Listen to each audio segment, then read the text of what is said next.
Gbogbo tí ń jẹ́ ọpẹ́ tọ́lọ́hun ni, gbogbo tí ń jẹ́ ẹ̀yìn tọ́lọ́hun ni. Bẹ́ẹ̀ bá ti ń gbóhùn yìí, ẹ ti mọ̀ pé mi Mọ̀lánà Ìsìrákì, Ọlámi Zubairu Albayani wọn ò ṣe ní gapa ni. Tẹ́sì ti máa retí wáàsí tuntun tí mo tún fẹ́ sọ. Ṣùgbọ́n o, ń ṣe wáàsí o, ọ̀rọ̀ arákùnrin kan, ọmọ àlùbáríkà, ẹni àlùbáríkà, bàbá àlùbáríkà, tọ́lọ̀ fi ta wá lọ́rẹ lórílẹ̀-èdè wa Nàìjíríà láàrin àwọn onífújì ni mo fẹ́ sọ. Èyún Alhaji Abdulwasin Ajibola Alabi Pasuma, ọmọ Ọdẹ́tọ́lá, ọ̀gá ńlá gbogbo onífújì, ìjọba káfàtà. Eléyìí náà ni ìgbọ́gbọ́pì ìtàn ìgbésí ayé Alhaji Alabi Pasuma. Wọ́n bí Alhaji Abdulwasin Ajibola Alabi Pasuma lọ́jọ́ 27 oṣù kọkànlá ọdún 1967. Wọ́n bí sádùúgbò kan ní nọ́mbà 37 Asòfin Street Ọlọ́runṣògo Gbẹ̀lẹ́lẹ̀ ní Ọlátẹ́jú ní Mushin. Ó sì jẹ́ ọmọ bíbí ìlú Òwò ní Kwara State. Bàbá tó bí a máa jẹ́ Ọdẹ́tọ́lá. Bàbá náà ni GM General Manager SDR Company tó wà ní Àpápá. Bídíàtù Kúbúrà, àwọn jẹ́ oníṣòwò káràkátà àti òṣèré tíátà nígbà náà. Pasuma bẹ̀rẹ̀ iléèwé àkọ́bẹ̀rẹ̀ rẹ̀ ní primary school ní Muslim Mission Primary School lọ́dún 1973 sí 1979. Ó wà ní ọmọ ọdún 6 nígbà yẹn. Láti iléèwé primary school yìí, iná ló ti bẹ̀rẹ̀ sí ní máa ń kọrin fáwọn ẹlẹgbẹ́ rẹ̀ níléèwé tí bàbá rẹ̀ Ọdẹ́tọ́lá kò sì fara mọ́ láti máa kọrin.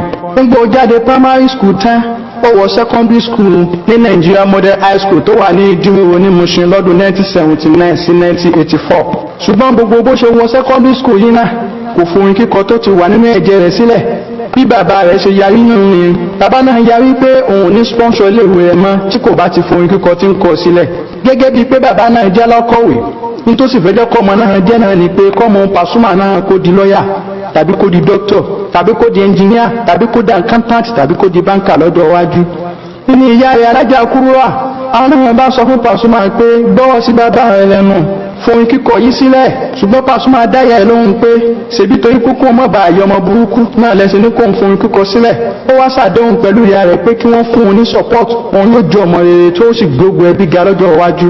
Nígbà ó yá, ìpínyà dé bá bàbá àti ìyá rẹ̀ látara pé Pasuma ò forin kíkọ sílẹ̀ tí bàbá rẹ̀ Ọdẹ́tọ́lá ó sì fara mọ́. Lẹ́yìn ìgbà tí ìpínyà dé bá wọn, ní ojú méjì bá dojú ẹnìkan ní títọ́, ẹ̀wù èèyàn méjì bá di ẹ̀wù ẹnìkan ṣoṣo, àdáfà àdágbé ó bá dé láàrin wọn. Jíjẹ mímu náà tún rọrùn fún wọn náà. Ẹni Pasuma náà bá bẹ̀rẹ̀ sí ràn yẹ lọ́wọ́, ìní odidi ọmọ GM kọ́pìn bá di ẹni tí ń kiri ọjà káàkiri àdúgbò. Lásìkò tá à ń wí, Pasuma máa kiri ẹja dídín káàkiri gbogbo Mushin. Ẹja dídín ní máa ń wú káàkiri tí ó mọ̀ kiri káàkiri torí pé àwọn ará Èkó wọ́n fẹ́ràn láti máa mu gàrí ọ̀sán púpọ̀. Pasuma sì máa kiri ẹja dídín fún wọn tán sì máa fi mu gàrí wọn. Nígbà ó yá torí pé àwọn ará Èkó wọ́n fẹ́ràn láti máa mu gàrí ọ̀sán púpọ̀. Pasuma sì máa kiri ẹja dídín fún wọn tán sì máa fi mu gàrí wọn. Nígbà ó yá tí bùkátà tún wá ń fẹjú sí tí kò sì sí olùrànlọ́wọ́ kankan, ẹni Pasuma bá tó ń ta ice cream tá máa ń fi kẹ̀kẹ́ tà tá máa ń fi kiri káàkiri ní ó máa ń kiri káàkiri ojúwòye Mushin nígbà yẹn. Nígbà míì sì ní tí ice cream kò bá yá dáadáa, a tún máa ti wí yóò mọ bá àwọn èèyàn gbé ẹrù lọ sí ṣọ́ọ̀bù ọjà wọn pẹ̀lú wheelbarrow káàkiri ọjà. Nígbà ó tún yá ìjọba kọ̀dọ́tọ̀ ń dánfó láti Mushin dóṣòdì, láti Òṣòdì sí Yànàpájà, láti Yànàpájà ságége. Kọ̀dọ́tọ̀ tí máa ń ṣe nígbà tó bá ti dé láti iléèwé yóò wá ṣe títí dàgó mẹ́jọ alẹ́ kó tó lọ bá ìyá ẹ̀ nílé. Gbogbo iṣẹ́ tí Pasuma ń ṣe ń gbà yẹn ó fi ran ìyá ẹ̀ lọ́wọ́ ni, àti kékeré ló ti fẹ́ràn ìyá ẹ̀ púpọ̀. Gbogbo bó ti ń ṣe yìí náà kò forin kíkọ sílẹ̀, a sì tún máa gbá bọ́ọ̀lù nílé ìwé nígbà náà. Láàrin ọdún 1984 sí 1989 ló bẹ̀rẹ̀ sí ní ṣe jọ́ǹpù eré káàkiri láti máa kọrin káàkiri láwọn eré ìta àti ní ohun gbogbo òǹtẹ́lì káàkiri ìgboro Mushin. Nígbà ọdún 1987 ó dá ẹgbẹ́ orin titi ẹ̀ sílẹ̀ tó pè ní Wasiu Alabi and his Fuji Cabaret. Ó bẹ̀rẹ̀ jọ́ǹpù ní tèmi ò gbé òǹtẹ́lì yìí ó súnmọ́ Ọlọ́runṣògo ní Mushin dáadáa. Nígbà ó tún kó ní tèmi ò gbé elótún lọ ń kọrin ní Chicago òǹtẹ́lì ní Mushin. Nígbà ó yá ó kó ń bẹ́ẹ̀ ó tún lọ ń kọrin ní Siroma òǹtẹ́lì ní Èbúté Mẹ́ta. Nígbà ó yá ó tún kó ń bẹ́ẹ̀ ó tún lọ ń kọrin ní Stadium òǹtẹ́lì ní Surulere. Nígbà ó yá ó tún kó ń bẹ́ẹ̀ ó tún lọ ń kọrin ní Àríyá òǹtẹ́lì tó wà ní Jíbówú àti bẹ́ẹ̀ bẹ́ẹ̀ lọ. Gbogbo bó ṣe ń ṣe jọ́ǹpù kiri náà tí ń kọrin kiri yìí bẹ́ẹ̀ náà ló tún ní èèmù àti di agbábọ́ọ̀lù ńlá gẹ́gẹ́ bí ẹni tó wà nínú ẹgbẹ́ agbábọ́ọ̀lù tí máa ń gbá bọ́ọ̀lù dáadáa nígbà náà. Pasuma náà wà nínú àwọn tí wọ́n invite sí camp FIFA Koda Games lágbàáyé ní China nígbà náà pẹ̀lú Fatai Atẹ́rẹ́ àti Jonathan Akborire lọ́dún 1985 ṣùgbọ́n nígbẹ̀yìn òun ò bá wọn lọ. Ká ní Pasuma náà bá wọn lọ nígbà yẹn ni tó sì ti ń rówó dáadáa níbi bọ́ọ̀lù tí ń gbá ó ṣeéṣe kó mọ̀ di olórin ìlú mọ̀ọ́ká lónìí tó sì jẹ́ pé bẹ́ẹ̀ kọ́ lọ́lọ́run fẹ́ lò ó fún. nígbà oyá tó di ọdún 1993 ni ló bá pàdé arákùnrin kan tí ń jẹ́ Ọlátúnjí Sàwòmí tó ní iléeṣẹ́ ẹ̀rọ wá rẹ́kọ̀d.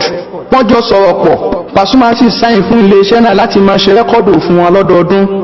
ó ṣe rẹ́kọ̀dù àkọ́kọ́ tó pè ní recognition lọ́dún 1993. ó lè pọ́dún méjì láàbẹ̀jọ́ mọ́ra bá zọ́. ìgbésí ayé Pasuma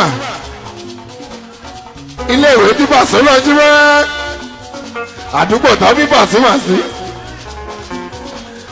first record Pasuma bó ṣe tọwọ́ bọ̀ wí fẹ́ owó rẹ́kọ́ọ̀dù gbogbo ẹ̀ ló ń bẹnu fídíò CD ìkúnlẹ̀ lábàgàmì àlàáfíà yín lọ́mọ. àfa ẹ̀ ṣe ní kọ́pá